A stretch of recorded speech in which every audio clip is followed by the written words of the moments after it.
Hello everyone, hello and welcome back to our channel. तो last video में जैसा आपने देखा था, हमने अपने एमसीक्यूज डिस्कस करे थे, एनसीईआरटी एग्जाम्पलर की फर्स्ट एक्सरसाइज डिस्कस की थी। आज की वीडियो में हम अपनी सेकंड एक्सरसाइज डिस्कस करने वाले हैं, which is on very short answer questions. ठीक है, सो लेट्स गेट स्टार्टेड। जैसा आपने फर्स्ट वीडियो में देखा था, हम लोगों ने पहले थोड़ा सा देखा था कि कौन कौन से ट्रिग्नोमेट्रिक रेशियोज होते हैं, एंड देन आपके एक अच्छे गुड रिवीजन के लिए थोड़े से फॉर्मुलाज देखे थे। 3 ट्रिग्नोमेट्रिक आइडेंटिटीज थी एंड 6 आपके रिलेशंस थे, जैसे cos 90 minus theta is sin theta, sin 90 minus theta is cos theta. इस तरीके से कुछ रिलेशंस देखे थे एंड फिर एमसीक्यूज करे थे। तो similar type of relation, similar चीजें, सिमिलर आइडेंटिटी, सिमिलर फॉर्मुलाज हम आज भी यूज करेंगे। यहाँ पर अगर आप देखेंगे एनसीईआरटी एग्जाम्पलर बुक में थोड़े से आपके लिए सॉल्व्ड क्वेश्चंस हैं। If you want to revise them you can just pause the video and go through them once. हम लोग डायरेक्टली एक्सरसाइज से स्टार्ट करते हैं। दो आंसर्स आपके, 2 क्वेश्चंस आपके ऊपर सॉल्व हैं और 2 सैंपल क्वेश्चंस आपके यहाँ पर, जैसे आप नीचे देखेंगे यहाँ पर सॉल्व हैं। इसी टाइप के सिमिलर क्वेश्चंस आपके एक्सरसाइज में भी हैं। So let's start with exercise 8.2। Exercise में इसमें बताना क्या है, आपके पास यहाँ पे हमारे पास अराउंड 12 क्वेश्चंस हैं। 12 के 12 क्वेश्चंस के लिए हमें ट्रू या फॉल्स बताना है, जस्टिफाई करना है अपना आंसर। तो ऐसा हो सकता है कि बोर्ड एग्जाम में ऑफकोर्स ट्रू फॉल्स के फॉर्म में नहीं आएगा क्वेश्चन, बट वैल्यू निकालने के लिए या प्रूव करने वाले क्वेश्चंस आ सकते हैं। ठीक है, तो ट्रू फॉल्स में हम बेसिकली समझेंगे कि आंसर आ कैसे रहा है, हम कैसे सॉल्व कर रहे हैं उस पूरे फॉर्मूले को या रिलेशन को, जो भी हमें बोला है। जैसे फर्स्ट क्वेश्चन क्या बोल रहा है, tan 47 बाय cot 43 की वैल्यू 1 के इक्वल होगी या नहीं, हमें चेक करके बताना है। तो tan 47 को क्या लिख सकते हैं, tan 90 माइनस 43, और cot 43 को cot 43 ही रहने देंगे। नाउ tan 90 माइनस थीटा क्या होता है, cot थीटा। तो cot 43 बाय cot 43 हो गया, ये तो 1 आ गई वैल्यू, यानी कि ये स्टेटमेंट कैसी है, ट्रू। ठीक है, आगे चलते हैं। सेकंड क्वेश्चन क्या बोल रहा है कि value of this expression is positive. तो इस एक्सप्रेशन को कैलकुलेट करते हैं।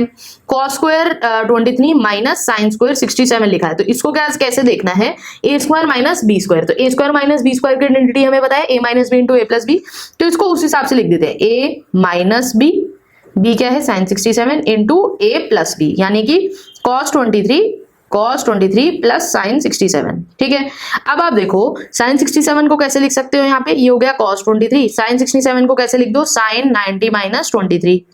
ठीक, और cos 20 सिमिलरली साइन 67 को यहाँ पे भी कैसे लिख सकते हो, cos 23 प्लस साइन 67 रहने देते हैं अभी इसको।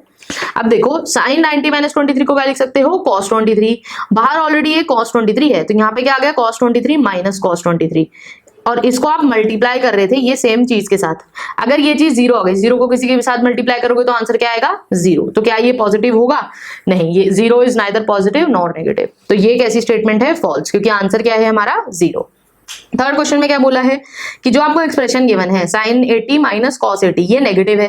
तो sin 80 माइनस cos 80 की वैल्यू कैसे निकाल सकते हैं हम लोग। अब आपको पता है 90 से कम एंगल के लिए, मतलब 0 से 90 वाले एंगल में, अगर आपने जो टेबल है आपके बुक में, यहाँ पर भी एग्जाम्पलर में भी बनी हुई है, जहां से आपने सारी वैल्यूज याद की है 0, 30, 45, 60 या 90 डिग्रीज के लिए, जैसे जैसे अगर आप देखोगे साइन के लिए, जैसे एंगल 0 से 90 की तरफ बढ़ता है, साइन 0 की वैल्यू कितनी होती है, 0, और साइन 90 की वैल्यू कितनी होती है, 1। साइन के लिए ग्रेजुअली जैसे आप 0 से 90 डिग्री अप्रोच करते हो तो वैल्यू बढ़ती है। कॉस के लिए ऑन द अदर हैंड उल्टी चीज होती है, मतलब 0 पर cos 0 की वैल्यू 1 होती है और cos 90 की वैल्यू 0 होती है। तो यानी कि हम ये बोल सकते हैं कि फॉर एनी एंगल, क्योंकि 80 डिग्री 90 से छोटा है, तो साइन 80 की वैल्यू करीब करीब 0 से और 1 के बीच, मतलब 1 से थोड़ी सी छोटी होगी, हल्की बहुत ही छोटी होगी, करेक्ट। क्योंकि साइन 60 की वैल्यू कितनी होती है, √3/2, और साइन 90 की वैल्यू कितनी होती है, 1। तो इन दोनों के बीच में कहीं लाई करेगी, cos का ऑन द अदर हैंड उल्टी हो जाएगी। क्यों, क्योंकि cos 60 की वैल्यू क्या होती है, 1/2। cos 60 की वैल्यू क्या होती है, 1/2, cos 90 की वैल्यू 0। तो ऑफ कोर्स आप देख रहे हो sin 80 से छोटा होगा cos 80। अगर cos 80 sin 80 से छोटा है तो ये क्वांटिटी कैसी हो जाएगी, पॉजिटिव, ना कि नेगेटिव। तो ये स्टेटमेंट कैसी है, फॉल्स। ठीक है, फोर्थ में क्या बोला है, √1 minus cos square theta into sec square theta is equal to tan theta. ये हमको शो करना है, मतलब निकाल के देखना है कि इक्वल आ रहे हैं या नहीं। तो अब आप देखो 1 माइनस cos स्क्वायर थीटा है, 1 माइनस cos स्क्वायर थीटा को आइडेंटिटी से क्या लिख सकते हो, sin स्क्वायर थीटा। इसको लिख दिया sin स्क्वायर थीटा, तो अंदर क्या मिलेगा, sin square theta sec square theta. Root है, रूट के दोनों बाहर आ जाएंगे। बाहर नहीं, अगर आप बाहर नहीं लेना चाहते तो डायरेक्टली पहले क्या कर लो, बाहर लेके भी कर सकते हो, अभी भी कर सकते हो। क्या कर सकते हो, सेक स्क्वायर थीटा को क्या लिखो, 1 अपॉन कॉस स्क्वायर थीटा। ठीक है, तो क्या बनेगा, sine square theta divided by cos square theta का under root. Sine square theta by cos square theta कितना हुआ, tan square theta, under root ले रहे हो तो रूट के बाहर क्या आएगा, tan थीटा। और RHS पे ऑलरेडी tan थीटा लिखा है, यानी कि ये स्टेटमेंट कैसी है, ट्रू। ठीक है, नेक्स्ट क्वेश्चन क्या बोल रहा है, if cos a plus cos square a। अब ये देखो सिमिलर क्वेश्चन है जैसा हमने ऊपर MCQ में भी करा था अपने लास्ट वीडियो में। क्या बोल रहा है, cos a plus cos square a की वैल्यू 1 है तो sin square a plus sine की पावर 4a की वैल्यू फाइंड आउट कर दो। तो cos a को क्या लिख सकते हो, 1 माइनस कॉस स्क्वायर a। यहाँ से cos a को क्या लिख सकते हो, 1 माइनस कॉस स्क्वायर a, क्योंकि ये पूरा 1 गिवन है आपको। तो यहां से 1 माइनस कॉस स्क्वायर को क्या लिख सकते हो, साइन स्क्वायर a, यानी कि साइन स्क्वायर a की वैल्यू cos a के बराबर होगी। दोनों साइड स्क्वायर करो तो sine raise to the power 4a क्या हो जाएगा, cos square a। Sine square a plus sine की पावर 4a की वैल्यू आपको निकालनी है। ये किसके इक्वल हो गया, साइन स्क्वायर a की जगह क्या लिख सकते हो, cos a, और इसकी जगह cos स्क्वायर a। यही वैल्यू आपको गिवन थी 1, यानी कि ये वैल्यू भी 1 ही होगी। तो आंसर मतलब स्टेटमेंट कैसी है, ट्रू। नेक्स्ट क्वेश्चन में क्या बोला है देखो, 6th में tan theta plus 2 into 2 tan theta plus 1 किसके इक्वल है, 5 tan theta plus sec square theta के। तो क्या करो, पहले ये जो ब्रैकेट गिवन है LHS सॉल्व करते हैं। LHS अगर RHS के इक्वल आ गया तो स्टेटमेंट ट्रू होगी, अदरवाइज फॉल्स। तो स्टेटमेंट इसको क्या करो, ब्रैकेट को खोलो LHS में। ब्रैकेट को जब खोलोगे तो क्या मिलेगा, 2 tan square theta plus 4 tan theta plus tan theta plus 2, यही मिलेगा। अब देखो tan स्क्वायर थीटा को क्या लिख सकते हो, sec square theta minus 1, 2 sec square theta minus 1, ये क्या हो गया, प्लस 5 tan थीटा प्लस 2। तो 2 sec square theta, 2 sec square theta bracket open कर दो, minus 2 plus 5 tan theta plus 2, plus 2 से माइनस 2 कैंसिल हुआ, क्या बचा, 2 sec square theta plus 5 tan theta. क्या RHS पे भी यही लिखा है, नहीं, RHS पे ये नहीं लिखा है। तो ये कैसी स्टेटमेंट हो जाएगी, ये हो जाएगी फॉल्स। 5 tan थीटा की जगह यहाँ पे खाली सेक स्क्वायर थीटा लिखा है। आइडियल एक्यूरेट आंसर क्या है, 2 सेक स्क्वायर थीटा। ठीक है, तो फॉल्स हो गई। 7th क्वेश्चन क्या बोल रहा है, length of the shadow of a tower is increasing then angle of elevation of the sun is also increasing. इसके लिए क्या करो, देखो कोई भी दो वैल्यूज ले लो। दो वैल्यूज कैसे ले लो, जैसे मान लो लास्ट जो हमने MCQ करा था अपने पिछले वाली वीडियो में, उसमें हमने एंगल ऑफ एलिवेशन निकाला था। मान लो ये एंगल थीटा है, अभी आप हाइट ले लो कि 2 है, मतलब शैडो की लेंथ 2 है, और ये जिस पोल की शैडो बन रही है उसकी हाइट 2√3 है। इस केस में अगर आप थीटा निकालोगे, यहाँ पर थीटा कितना आएगा, 60 डिग्री। आपको क्या बोल रहे हैं कि अगर शैडो की लेंथ बढ़ रही है, अब टावर की हाइट सेम लो 2√3 और शैडो की हाइट बढ़ा दो, मतलब शैडो की लेंथ बढ़ा दो। शैडो पहले 2 थी, 2 की जगह क्या करो, इधर कितना था एंगल, 60 डिग्री, या ये अगर 2 है, 2 से क्या करो, शैडो की लेंथ बढ़ा दो। शैडो की लेंथ मान लो 2 की जगह क्या हो गई अब 6, मतलब 4 मीटर और बढ़ गई शैडो की लेंथ। तो ये वाला एंगल कितना आएगा इस केस में। अब जब आप थीटा निकालोगे, इस केस में थीटा कैसे निकालोगे, बेस को 6 लोगे और हाइट को 2√3। तो इस केस में जब आप थीटा निकालोगे तो कितना आएगा, 30 डिग्री। तो आप ग्रेजुअली देखोगे जैसे जैसे शैडो की लेंथ बढ़ेगी, मतलब जैसे जैसे राइट एंगल ट्रायंगल का बेस बढ़ेगा, वैसे वैसे जो एंगल ऑफ एलिवेशन है वो कम होएगा। स्टेटमेंट इसका जस्ट उल्टा बोल रही है कि लेंथ जैसे जैसे बढ़ रही है एंगल ऑफ एलिवेशन भी बढ़ रहा है। तो स्टेटमेंट कैसी है, फॉल्स। ठीक है, नेक्स्ट क्वेश्चन क्या बोल रहा है, if a man standing on a platform 3 metres above the surface of a lake, मतलब ये मान लो आपका लेक है, लेक से 3 मीटर ऊपर खड़े होके एक मैन क्या कर रहा है, ऑब्जर्व अ क्लाउड। मान लो क्लाउड, ये है क्लाउड h हाइट पे था, ये आपका 3 मीटर है, ये वाली हाइट आपकी h मीटर से, and it's reflection in the lake, मतलब रिफ्लेक्शन मान लो कहीं यहाँ आई, तो रिफ्लेक्शन लेक के ऊपर जितना है लेक के ऊपर नीचे भी उतना ही होना चाहिए टेक्निकली तो, बट क्योंकि 3 मीटर ऊपर खड़ा है एक इंसान लेक के, तो ये हाइट भी शैडो भी कितने उस पे ले रहे हैं, h पे। तो आपसे पूछा है angle of elevation of the cloud is equal to angle of depression, मतलब आपसे बोला है जो ये वाला एंगल है θ1 वो θ2 के बराबर होगा या नहीं। ठीक है, तो अब आप देखो ये सॉरी ये कहाँ से बनेगा, मैन जहां से ऑब्जर्व कर रहा है, मैन तो यहाँ पे खड़ा है तो मैन यहाँ से ऑब्जर्व कर रहा है, तो आपसे बोला है ये वाला एंगल θ1 और θ2 इक्वल होंगे, ऐसा स्टेटमेंट बोल रही है। हमें क्या करना पड़ेगा, हमें चेक करना पड़ेगा। कैसे चेक करोगे, θ1 के लिए बेस कितना है, बेस को कॉमन ले लो, मान लो बेस कितना है b के बराबर। ठीक है, तो जब आप tan θ1 निकालोगे, tan θ1 कितना आएगा b/h, और tan θ2 कितना आएगा, बेस कितना है b और hypotenuse sorry perpendicular by base होता है, सॉरी परपेंडिकुलर बाय बेस होता है, ये कितना हो जाएगा h/b, और ये कितना हो जाएगा, हाइट कितनी है h + 3/b, करेक्ट। b दोनों में कॉमन है तो b की जगह क्या रखो, आप दोनों को अगर इक्वेट करोगे, मतलब आप b निकालो, b यहाँ से क्या आ जाएगा h अपॉन tan थीटा 1, यहाँ पर सब्स्टिट्यूट कर दो तो h plus 3/h upon tan theta 1, तो h इंटू tan थीटा 1। क्या tan थीटा 1 tan थीटा 2 के बराबर आ रहा है? नहीं, इसका मतलब थीटा 1 थीटा 2 के बराबर नहीं होगा, तो स्टेटमेंट कैसी हो जाएगी? फॉल्स। नेक्स्ट क्वेश्चन में क्या बोला है? Value of 2 sin theta can be a plus 1/a where a is a positive number and a is not equal to 1। ये हमको पूछा है, ठीक है। तो अब मुझे पता है जब भी कोई ऐसी आपको चीज दिखे जहां पे आपको ना तो कोई वैल्यू गिवन है, आपको डायरेक्टली बोल रहा कि 2 sin थीटा की वैल्यू a प्लस 1/a से रिप्रेजेंट कर सकते हैं या नहीं, तो ऐसे टाइप ऑफ क्वेश्चंस के लिए क्या याद रखना है? एक रिलेशन याद रखना है, क्या कि अरिथमेटिक मीन हमेशा ज्योमेट्रिक मीन से बड़ा होता है, ठीक है। क्योंकि अरिथमेटिक मीन हमेशा ज्योमेट्रिक मीन से बड़ा होगा, तो हम क्या करें, हम दो पॉजिटिव नंबर्स ले लेते हैं। कौन कौन से पॉजिटिव नंबर लेंगे? एक नंबर ले लो a, दूसरा नंबर ले लो 1/a, ठीक है। एक नंबर लो a, दूसरा नंबर लो 1/a। a और 1/a का अरिथमेटिक मीन निकालोगे तो कितना आएगा? a plus 1/a divided by 2, और ज्योमेट्रिक मीन निकालोगे तो कितना आएगा? Root of a into 1/a square root, ठीक है, करेक्ट। और मुझे पता है अरिथमेटिक मीन हमेशा ज्योमेट्रिक से बड़ा होगा, तो ये इससे बड़ा होना चाहिए, करेक्ट।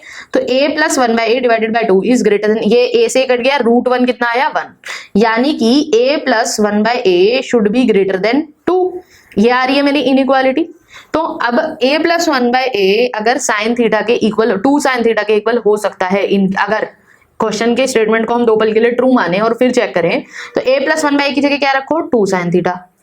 तो 2 sine theta should be equal to 2, तो 2 से 2 कैंसिल होगा तो 1 बचेगा, यानी कि sign theta should be greater than 1। क्या ऐसा हो सकता है? नहीं। साइन की मैक्सिमम वैल्यू कितनी है? 1। साइन की वैल्यू को भी 1 को एक्सीड नहीं कर सकती, तो ये स्टेटमेंट कैसा है? इसके मुताबिक तो साइन थीटा 1 से बढ़ाना चाहिए, जो कि पॉसिबल नहीं है। तो स्टेटमेंट कैसी हो जाएगी? ये 9th क्वेश्चन कैसा हो जाएगा? 9th वाला क्वेश्चन पार्ट स्टेटमेंट फॉल्स, ठीक है। इसका मतलब 2 sine theta a plus 1/a के बराबर नहीं हो सकता है, ठीक है। नेक्स्ट क्वेश्चन क्या बोल रहा है कि cos थीटा की वैल्यू आपको गिवन है a square plus b square by 2ab where a and b are two distinct number such that a into B is greater than 0। अब देखो सिमिलर टाइप ऑफ स्टेटमेंट है, फिर से क्या use करो? सेम रिलेशन यूज करेंगे, क्योंकि कुछ गिवन नहीं है, कुछ निकालना नहीं है, मतलब कुछ चेक तो करना नहीं है। तो सिमिलर टाइप ऑफ स्टेटमेंट चीज यूज करेंगे am और gm वाली रिलेशन, कि am इज ऑलवेज, मतलब arithmetic mean is always greater than geometric mean. अब आई होप अरिथमेटिक और ज्योमेट्रिक मीन निकालना आता है। नहीं आता है तो अरिथमेटिक मीन, मान लो दो नंबर है a और b, अरिथमेटिक मीन कैसे निकलता है?